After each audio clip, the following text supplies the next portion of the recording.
Salamu alaikum, barka da zuwa Fidelity Mobile appinka. Ga yanda za ka yi transfer kuɗi zuwa wani bank. Za ka soma shiga zuwa Fidelity Mobile app a kan foninka da shigar da login pininka ko amfani da siffofin gane huska wato facial recognition kenan ko yatsan hannunka wato fingerprint. In nauranka na da kayan aiki. A kan homepage, sai da buga kan transfers.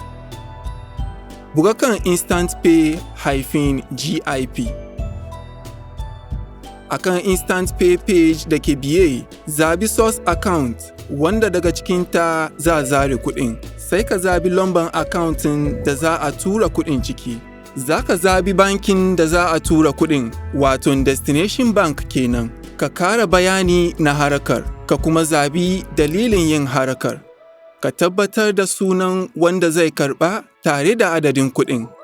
A kan shafin bayani wato summary page za ka tabbatar da shigar da login pininka mai lamba 4 ko kai amfani da siffofin gane huska wato facial recognition kenan ko yatsan hannu wato fingerprint don tabbatarwa in nauranka na da kayan aiki. Kuma ka buga kan send ka kammala bukatanka.